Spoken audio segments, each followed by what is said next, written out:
Welcome everyone, Grandmaster Dr. Thor Templar here, and this is another media review of another TV series that's been on for 11 seasons. Hard to believe, Ancient Aliens.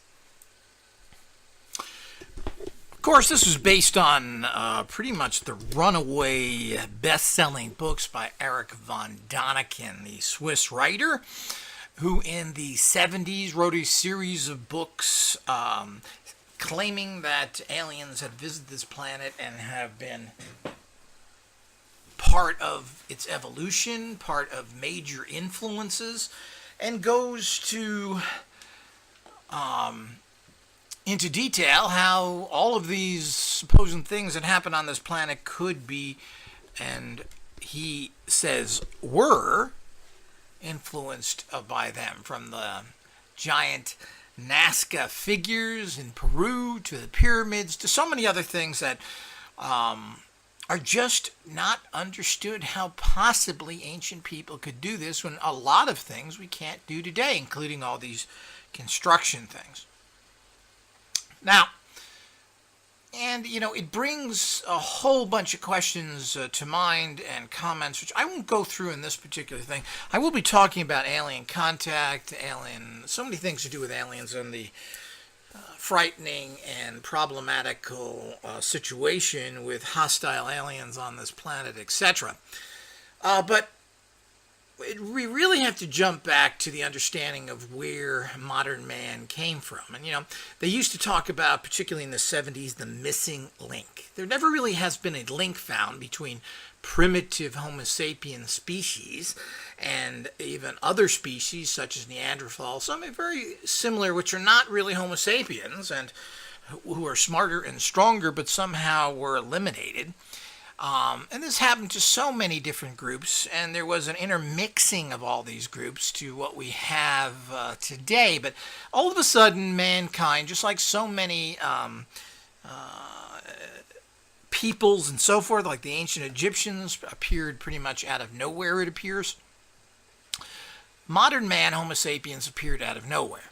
So how did this happen? Why do they have these traits that are so unape-like? And while obviously the ape look is something that will allow a species to evolve to much higher levels, if you can't stand up, if you can't move in a certain way, if you don't have fingers and thumbs, it's going to be pretty hard to do much of anything. Can you see an elephant building a car they could use?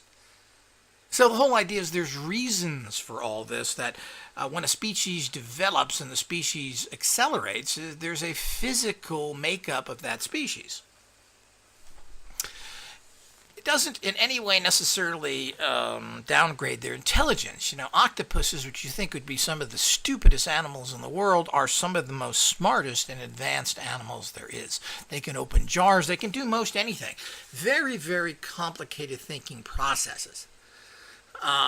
But because of their natural environment, having to live in the water and not having ways of getting around too well, it's very difficult for them to do anything past that. So their evolution, in terms of where they go from with their smarts, is limited.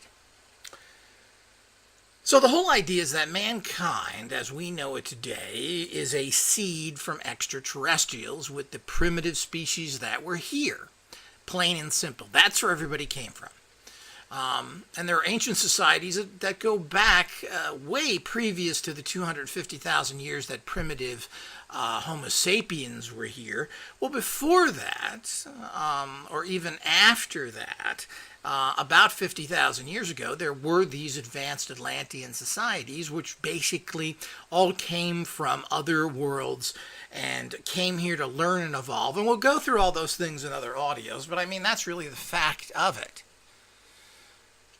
But to think that species came here in particular ways and will influence directly is not the way things work for us. We're getting into a much bigger picture here, which needs really a lot of clarification. But you certainly wouldn't want to get involved with the evil, disgusting earth beings as they are particularly today, and have been for a few thousand years, if not 10, 20,000. the crash of the great societies mean the growth of the evil ape being who took over the entire planet after it was seeded by the more positive groups. So when we go into this, Von Daniken points out a very fascinating thing. And of course, you would never think anybody could possibly do some of the things that you're shown, but the ancients were not stupid people. And because they didn't build computers and skyscrapers and those great automobiles with the choking poisonous fumes they put out and building roads for them, because they didn't build this kind of primitive, stupid technology that we have today, we consider them, dung-eating, stupid idiots that crapped on themselves and couldn't figure out how to do anything. Yet, when we go back to all these ancient societies, particularly in the Americas, they built amazing giant cities, perfectly cut stones, and other things. But there seems to be evidence that these perfectly cut stones, which probably the Egyptians did and others did, is they used some sort of natural chemical that actually was able to take relatively cut stones and kind of like an acid, you were able to coat the stones with it and then smooth them out to perfect fits. And this was learned from birds who used to take this substance and do it to make holes in rocks, supposedly. The pyramids may not have been entirely cut. There is hieroglyphics, Egyptian writing, that shows a formula for making cement, sandstone cement. Some of these bricks have also, or these large stones in the pyramids and other thing, there has been found in them certain debris. Grass, other things like that, that shows that these were actually cast. So that could be as well. Certainly these are amazing feats. This is countered by the fact of people like Elise Gallerman, the famous Coral Castle guy, who was able to take even twice the size of the stones used to build the pyramids and was able to cut these out and move them by himself.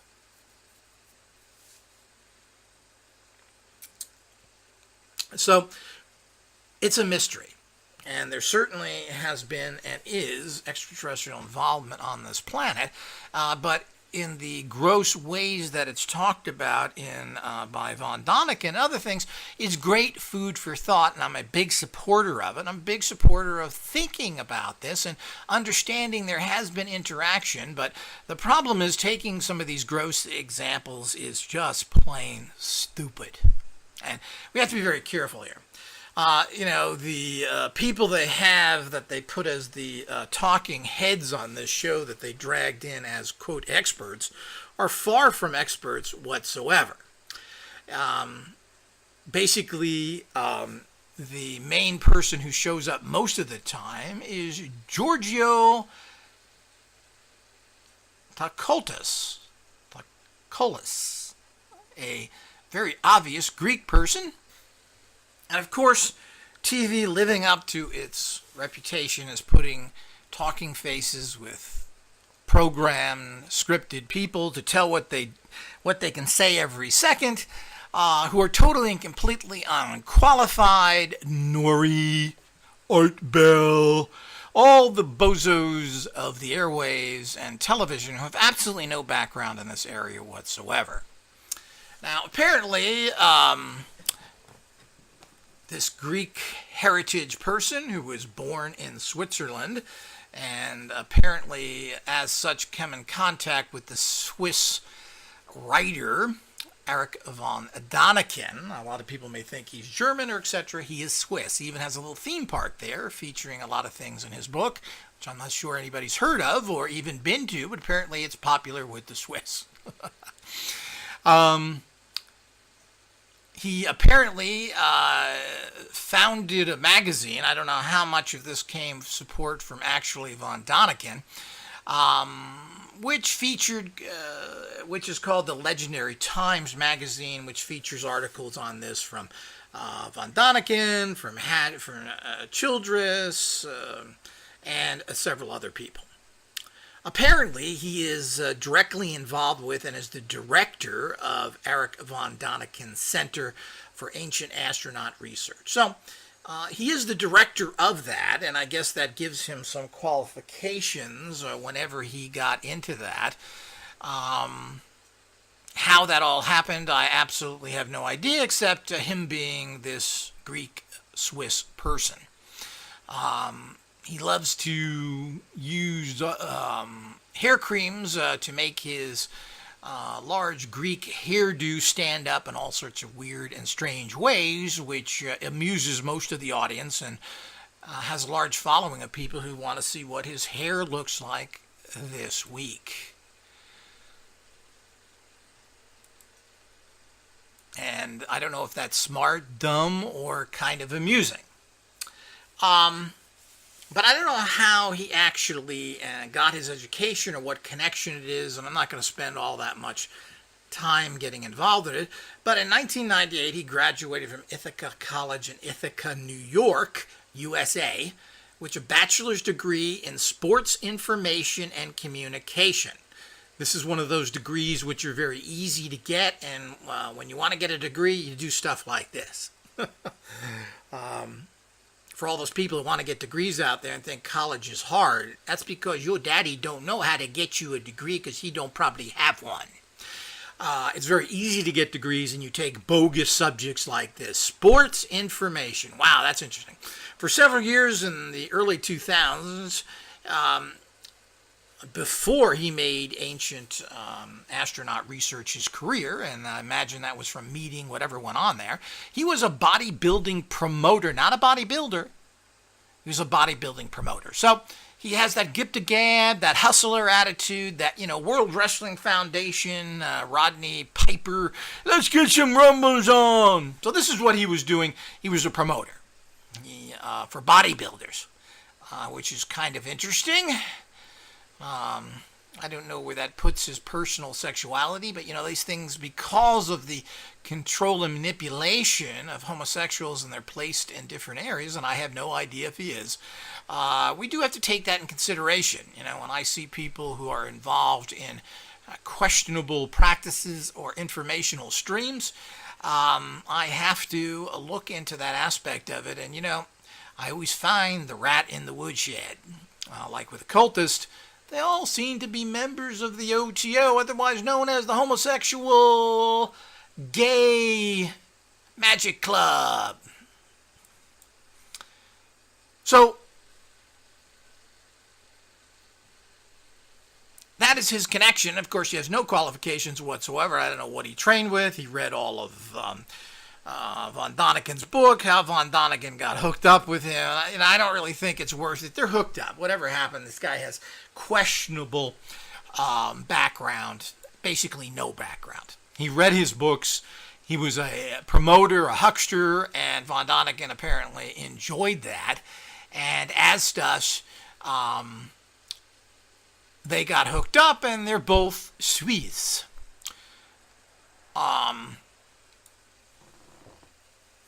So, this is how they got hooked up together, obviously. But no background whatsoever. And the other person who is actually highlighted on the show, that's been around for many, many years, is and running a publishing house, which at least he ran a publishing house for a long period of time and has been involved with alternative subject matter. David Hatcher Childress, apparently, and he's the owner of Adventure Unlimited Press, which has been publishing house, it says here in his little bio, since 1984. He's in his late 50s. So he's delved into all these things. He's had UFO, Ancient Astronaut, Anti-Gravity. He's published a whole bunch of books, many of which I read. Most of the books are mediocre in quality at best, but at least it's an area that he has been interested in and researching for, over 20 years. You could say 30 years.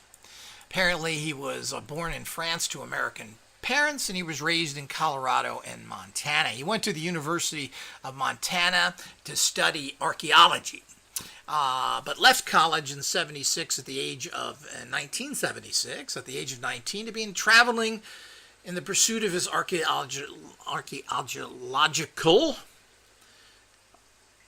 interests. After several years in Asia, then Africa, Childress moved in 1983 to Illinois, a community founded by to Stellar, Illinois, a community founded by New Age writer Richard Kleineter.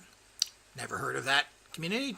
Childress has been given one of Kleineter's books while touring. Childress chronicled his explorations in the 1970s, 80s, and 90s in his Lost Ancient Mysteries books of series. So, he does have this interest. In 1984, he moved to Kempton, Illinois, and established a publishing company named Adventures Unlimited. So at least he's done the research, and he does have a background into all this, even though none of his books were very UFO-based or alien. But, there's enough there to give him a studied background and a studied interest. So we have to give him credit that at least he has a background trained in that.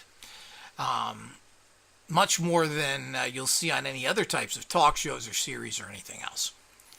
But here again, he's just interviewed. He's not a writer he's not given writing credit on a single episode of these 11 years of episodes. So he's interviewed and pretty much, unfortunately, if you know anything about Hollywood, told what to say. And they give him what to say, and what comes out of his mouth appears to be his personal comments. I can tell you right now, they're not. But we have to understand that Childress Company has published nearly 200 books, many of them translated into foreign languages. Over the course of 24 years, Childress himself has authored and co-authored over a dozen books, from his first in 1983 to his most recent in 2013. So, here's a guy, and you can always look at the quality of his stuff sucks. I don't like it. Well, everybody has this opinion about whatever they want. So that's not the point whether his information you find acceptable or quality. Ultimately, he's done the research, and whatever his opinions are, you can agree with it or not. I don't really agree with anybody's research, whether they're alternative or research I get from top universities. I don't like a lot of things he published. He also publishes Luciferian Satanic people. And I really question where he's coming from when he does stuff like that under the guise of so-called Knights Templars, who then say they're really just Satanists. And it states it right there in the book, and he's very well aware of that when publishing it. So not only is he besmirching the reputation of the Knights Templar, but he's giving credence to these Satanists, and you have to wonder where his sympathies lie. So I don't like that, and I look for things like that to point me towards where are people really coming from. But he's had a lot of in this alternative UFO free energy type books and been doing it. So it certainly is someone of interest and someone who at least has some sort of background.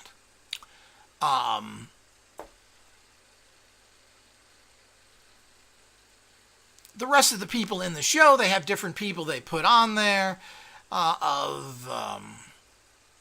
who I'm assuming are all getting paid to appear there, who make their little statements, and they have the title of their book underneath it, etc., etc. So it's a promotion for them, and they come on and read what is written for them. So that's how these things work. So it's as usual with most things in life. We have to understand that everybody is a smile and a wink when it comes down to the actual content of these things, and it's always rationalized. Well, this is entertainment, mister. But let's get it 100% clear here. This is all about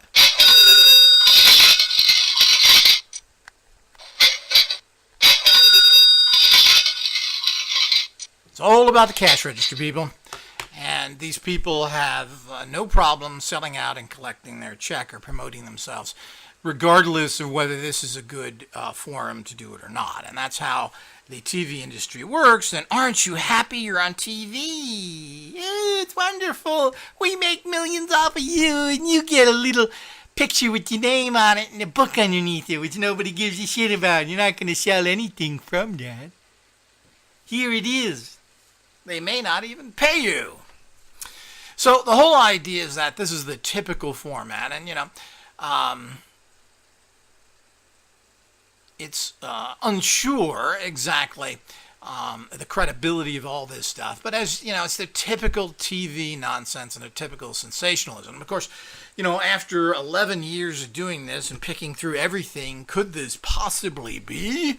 And of course, the series tries to do that. But I mean, there's ridiculous things when we look at this subject in general, which is the fact that why possibly would billion years advanced people than us come to Earth and then have crafts that look like 21st or 20th century aircraft, which is what Giorgio, with his little pin that looks like a swept wing aircraft, proving the fact that ancients saw 20th century aircraft and then copied that into a pin, which isn't true at all. It's a copy of a bird.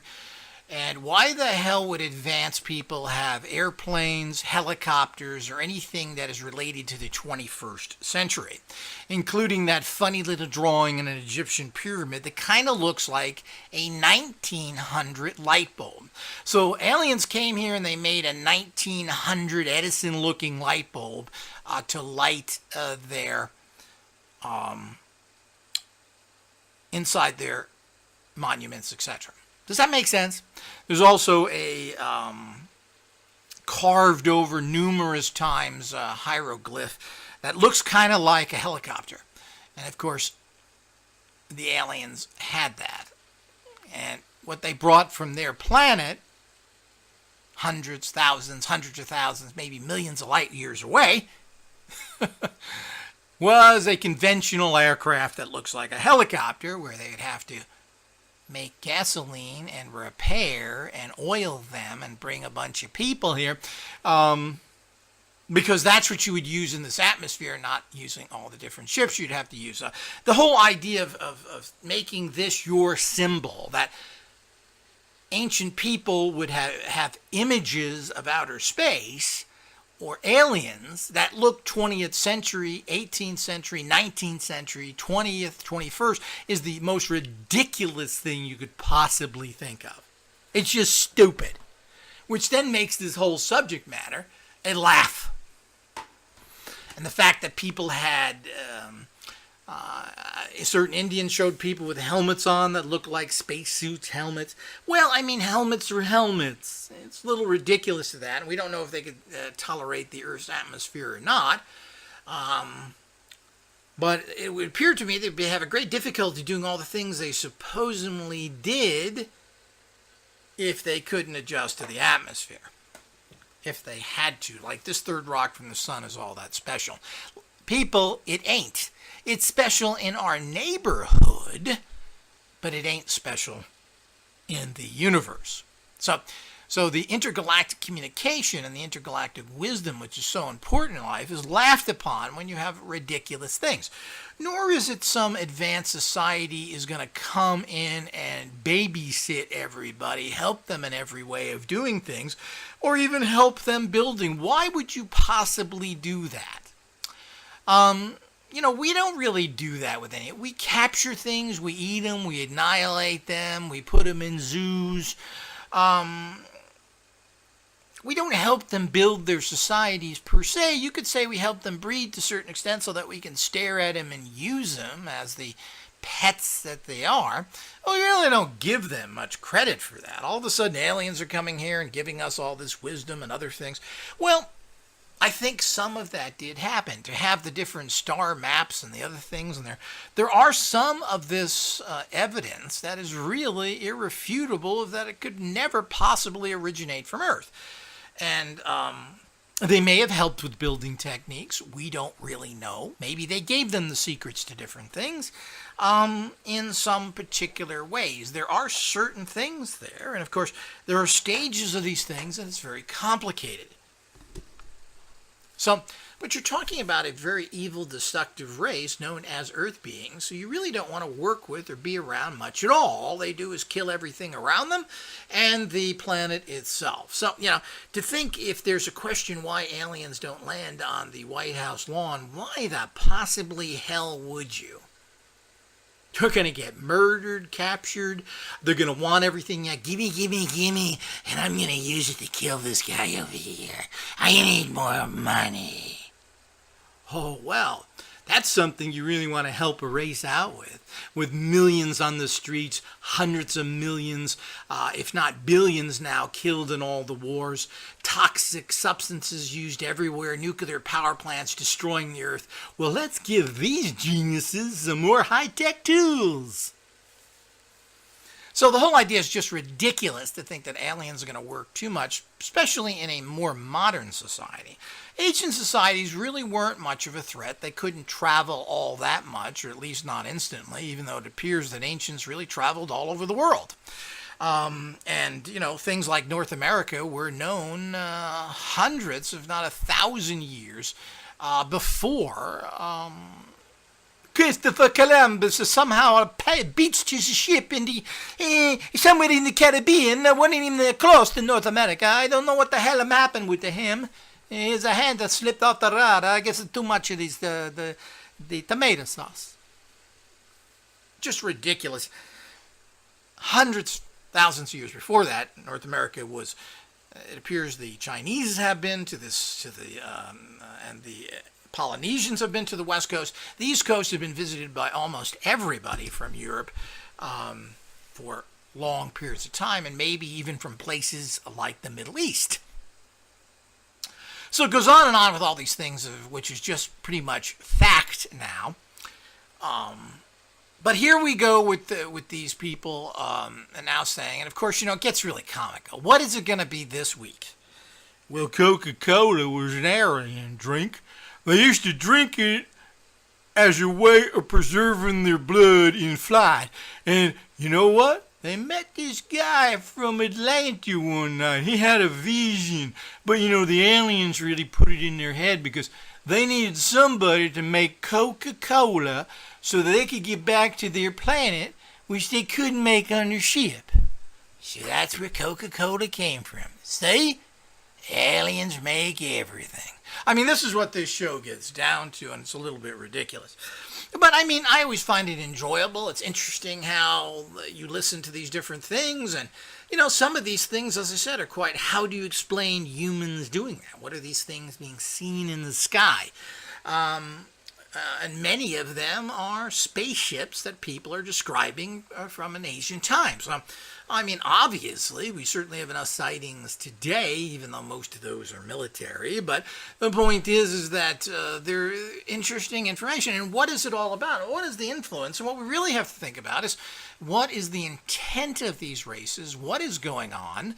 And are their intents hostile or friendly, or don't they give a rat's ass? And it's a very complicated question, and it appears that the Earth's population is being highly manipulated by hostile aliens. Now, they don't get too much into this because they don't want to cross that line of getting out there and saying something. And, of course, they have no shortages of New Age bimba-boo-boos they get in there to promote their books or whatever the hell they're doing to make ridiculous statements. And Childress, you can just say he talks like this, and you can just say he's reading off of a monitor. This guy should go take some acting lessons. Giorgio is a little better.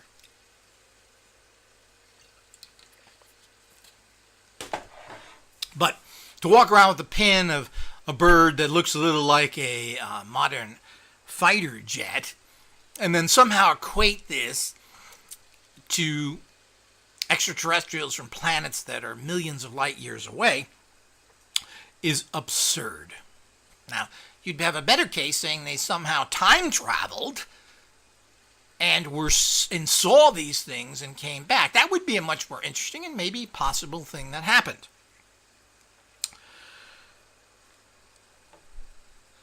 And of course, there are interesting pictures people interpret as time machines, rockets, other things. There has been UFOs stated that look like South American dragons or snakes. I've seen these where there's pictures of these flying dragon things. Quite interesting that, of course, if you were to give technology to a particular group of people, you wouldn't be giving them ships like your own. You would be teaching them how to use something that's around them, which would be a flying type dragon, which apparently looks to be made of stone or something. So it is all quite interesting and fun, basic thought, but we must be very, very careful here not to look like fools. And the problem with all this stuff is, since it's a weekly show, is that they continue to have to come up with new shows and continue to get a little more mystical in their ways of looking at things, which are good, and a little less alien if they're looking at kind of the mysteries of things. And could these be connected to what I'd like to say is higher streams of consciousness, more like intergalactic wisdom than it is necessary intergalactic beings. And it is against intergalactic law to intervene in other societies and either abduct them, study them, or give them technology to advance. It's against intergalactic law. Let's make that very clear, and basically for obvious reasons. It completely messes that society up and could cause them to self-destruct. You think that everything will help people grow and become better societies. Well, that's never happened with any advanced technology. Advanced technologies are first used to enslave and murder. So, and this wisdom is well known with intergalactic beings. So we have to be very careful here, because when you wear a stupid little pin like that, or you look at a drawing that looks like a light bulb, or other things that kind of look like aliens or other things as we know them today, the grayish looking aliens, which basically that look is a spacesuit and those eyes are eye covers. And they are Robotrons, as you would send out on long voyages. Would you want to take your entire life, leave your family and children, and go out on a voyage? I don't think so. Ultimately, space is explored by robots, androids, and other things, not by you personally. So the whole idea is that jumping to conclusions on these things without saying, well, it's interesting, and taking the bigger question is that, okay, let's agree that we've had contact and extraterrestrials are here and visiting us. And we need to understand that that is a complete and total fact. You know, people want to take, I listen to these people that really make me vomit and projectile crap. Are those, well, I don't know, but statistically, there are billions of planets and there has to be some real life out there, but, are they visiting here? No. Well, really what they're saying is they don't believe in aliens, and they're taking that scientific crap approach. Because after all, if they state there isn't any aliens, there are 100 billion planets out there. Not one of them has life, and one of them that has achieved high states of life. I mean, we have intergalactic travel right now as a primitive, dangerous society. We have anti-gravity that our planes run on. I personally witnessed machines that read your mind. All the things that were basically conspiracy and thought to be fiction, I have confirmed personally to be 100% true. What does that mean if this stupid race can do that in the last 100 years of just gaining a little bit of alien technology from crashes and reversed engineered machines that we have captured? These are facts. So the whole problem is jumping ahead that makes you look stupid. Why would an ancient Egyptian society without electrical generators have a picture of a 19th century light bulb? Doesn't make any sense when they don't even have ways of lighting. And let's say there was some way of lighting it. Why would you produce such a primitive thing as that? And difficult to manufacture as well. We don't even use light bulbs like that. Everything is moving because of the quality and the less electrical draw to LED lighting, which is amazing and uses very little energy. Why would possibly an advanced race make a 1900 Edison-like light bulb? It's absurd, and it makes people look like an idiot. Yeah, that's a light bulb. Yeah. That shape looks just like it. My granddaddy had one of them. Well, I would suggest you find Granddaddy in that old light bulb and place it where the sun don't shine. So the whole idea is just stupid. As an occult scientist, we are far from stupid. And as you are on the path, anyone who is in the outer order and working with the guild to gnosis, meaning understanding what is right and wrong and finding answers. And part of being in the state of gnosis is knowing what's crap. So I'm sure old Judea, every time he cashes his check to get some more hair cream,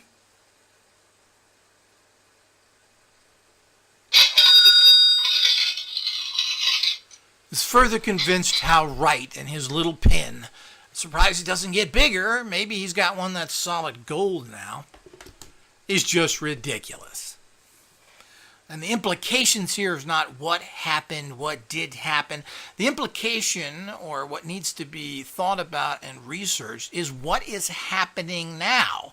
And with the conspiracy theories, which apparently are all correct, with underground bases and tunnels, this has recently been filmed that there are underground tunnels where Walmart trucks have been filmed going into that stretch hundreds of miles around the country. This is mind-boggling, people. There are underground tunnel networks everywhere, and this is something that is very commonly in use. You won't hear anybody talk about it. Well, you can't keep anything secret. My ass, you can't. You want your life destroyed? You want to be thrown in prison or murdered? You shut your mouth. Get it? What the fuck? Get it? What are the implications of all this? What does this mean that aliens have visited, are visiting, and are interacting with our societies and potentially have underground bases, as has been stated? Not potentially do. What does it all mean?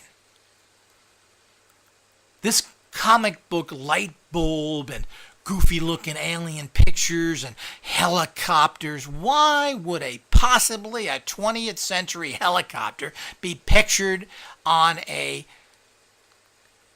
Egyptian hieroglyphs, carved Egyptian hieroglyphs? And why the hell would an alien possibly use that? It's just ridiculous.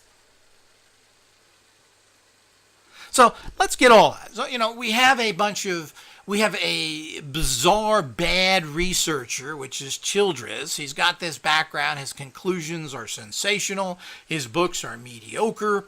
And I'm sure after all the years he's been in publishing, which is not a very profitable business, by the way,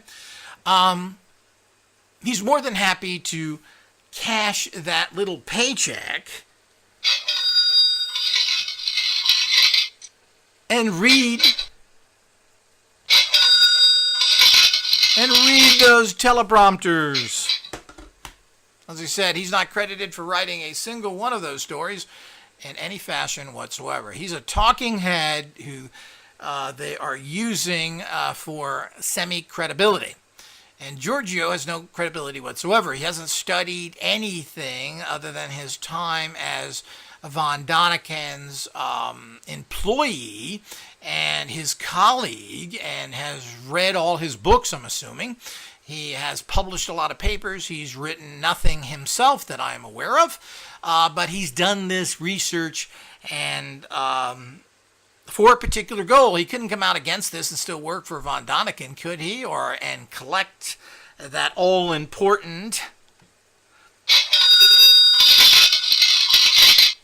paycheck from von Daniken either for coming. So when they decided to do a series like this, they went to von Daniken, who has made a fortune off of his theme park, the sale of his books, the millions of the books he sold in many different languages all around the world. This is something that intrigues a large part of the population. And I'm assuming they didn't want to particularly get him involved, particularly with his heavy Swiss accent and his age. Didn't want to make it his show per se. So his director, who speaks very fine American English, being studied here and living here for so many years, probably most of his life, and I'm sure he lives here now as well, and who is young and attractive, makes a perfect moderator for this show. And I don't know if they're paying him or bought his rights to this or whatever it is, but he fits in perfectly. But of course, and he has some background, obviously he must know that, but it's all the same thing. This is obviously but when you use that silly little pin which is his club, kind of, well, be part of the club, I'm giving you a pin here. Is that an idiot's pin? Or maybe it should be pin the tail on the donkey. Maybe you should be pinning a donkey's tail on you. Because it's absurd and it's kind of childish. And I would think that more of some sort of extraterrestrial symbol would have been better than something that has been created which kind of looks like something else. And, this is common in life that, anomalies look like something. And there are some of these things that really are what they look like. On the moon, on Mars, and other things where there are giant structures which cannot be made naturally and that light up. So, there's some of these things that are very, very real, and but they are not silly little plain-looking things. And even the Nazca lines, which apparently could be done through a smart way of directing people to make these. Well, these ancients are not stupid. So, and a lot of these lines were directions to water and other things which has come out recently. So there's a lot of very interesting areas that to jump to conclusions and just say these things gets to be a little bit ridiculous. The fact that their extraterrestrials have visited with this planet, are visiting, are interacting, have bases here, really the ultimate question. And this other stuff is almost a smokescreen of silliness, perpetrated by people who are not really serious researchers. While Childress has had some interesting books, rarely has there been a profound one. And I don't think I've read a few of his books, and after reading those, I never really bought another one. I never felt that they were good. And secondly, as he said, of recent, I've read his the books he publishes by these fake Knight Templar satanic group. And I have to really, now I have a very bad distaste in my mouth for Childress in general. He's obviously not a stupid man. He's publishing books by avowed Satanists. So the whole idea is that, is he connected with that Black Lodge group? And is that connection go to ancient alien people? Well, get in with the pigs, smell like the pigs. I don't know. But it ain't a good sign. So, when we look at all these things, we have to make sure you understand that this Eric von Donigen's books and everything else are probably something people should read as a background, understand what he's saying, but don't get too carried away by every one of these things that are there. The perfect so-called cuttings. These things can be explained, and, a lot of explaining by the debunkers and so forth, the dumb bunkers as I call them, are bogus as well. They're coming up which appears to be conclusions, but are not really have ever been verified either. So, one side hasn't been verified, neither is it. Well, you could do this and you rub the solution on it, as I mentioned. Well, where is that solution? Let's rub it on a rock and see if that'll happen. Well, that's been lost in time. Yeah. Well, a lot of things have been lost in time, apparently.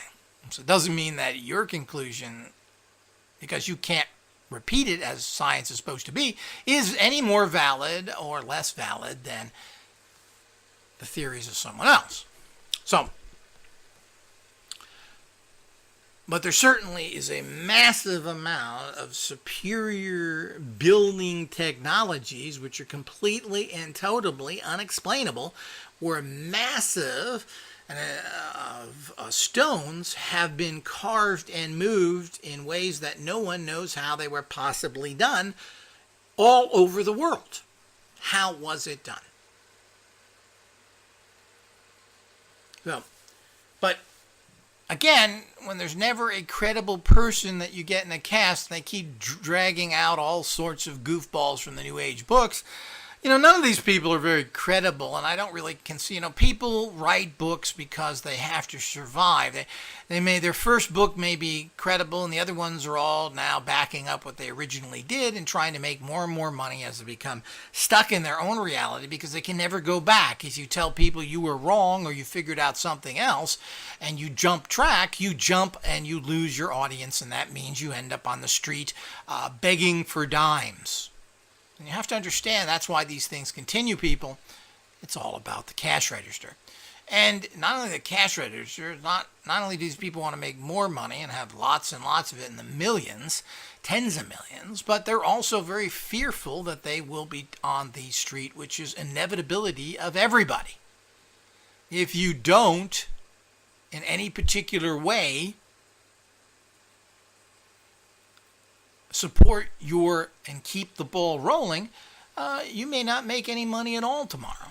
And that turns into deadly and dangerous and frightening circumstances as people slide into desperate homelessness.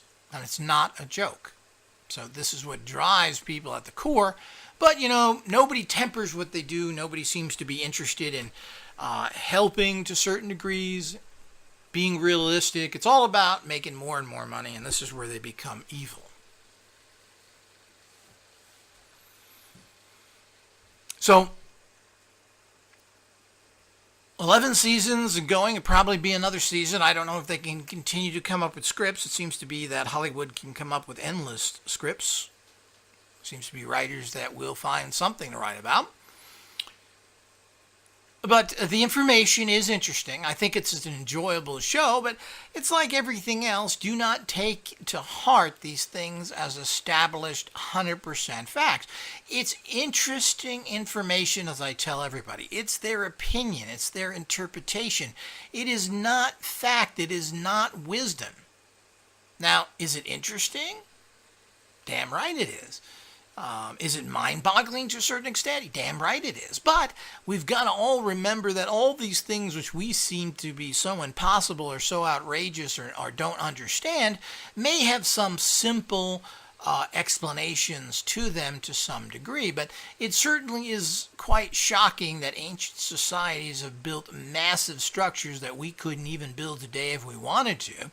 And there's been several different researchers who've tried to make obelisks and set them up and were unable to do that, even though obelisks were taken from Egypt by the Romans and brought to the Vatican and even to New York City. So it's not like the fact that you just can't take these structures and then set them up. It has been done. So all of these things I'm thinking. So you don't want to take anything as fact. It's food for thought. It's like we tell people in the Outer Order about our Jedi school, is that we present a lot of information. It's not meant to be that I have screened this to the point it is fact. We publish things that it's interesting. Members bring us things. It's interesting, but it doesn't go beyond interesting into fact. Is it worth thinking about? Does it seem to have some credibility at this particular time? As we go on, we learn more and more things, and it's not the case. So, to make everything any ancients have done, particularly those amazing Romans who really made the world what it is today, from using their alphabet to their amazing structures, these are the people that are real, breathing people who didn't get their informations from extraterrestrials per se, but we're able to do amazing things. And, so many things in society have been like this. We can't say that every advancement we've ever had, and that's what this show tends to think of. Everything that's happened, all of this is connected to that. And, when you're head of an institute there under von Däniken, that this is your jive, it's like being a Christian. All you're going to do is say Jesus, Jesus, Jesus all the time, and it's boring and monotonous. and to a large extent gets to be really bad TV for anybody who has a brain to think past it. So we have to be cautious with all these things and say, gee, it's interesting. And there may not be anything at all extraterrestrial in what they're talking about, but these are phenomena. These are things that happen and are created by people of great empowerment who everybody on this planet that has achieved anything of great comes from those ancient Atlanteans, otherwise known as extraterrestrials, who seated themselves around the world in different priesthoods and organizations, that everything great that happened has come from them. And that's important to understand. And the next element is that what is going on now?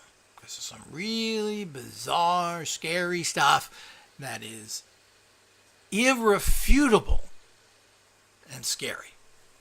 So, it's a fun show. It's interesting to look into, and I would recommend people do watch it. But, like any documentary or anything else you watch on TV, you can gain a lot of good information out of it. You can also get a lot of bad information, which I've recently seen in several different food shows coming out of the UK. So the point is, if people are making errors in one area, they're making errors in a lot of other areas. So you have to cautiously look at these things, and does it make sense? What are they telling you? And give it a certain amount of credibility. So, or not. And that's what reaching gnosis is all about. Knowing what is crap and what is good information, which hopefully then turns into good information, turns into a fact, and becomes wisdom. So with that, I hope everyone enjoys the many different series out there. And as I always say, remember, government has failed, religion has failed, the occult sciences never fail.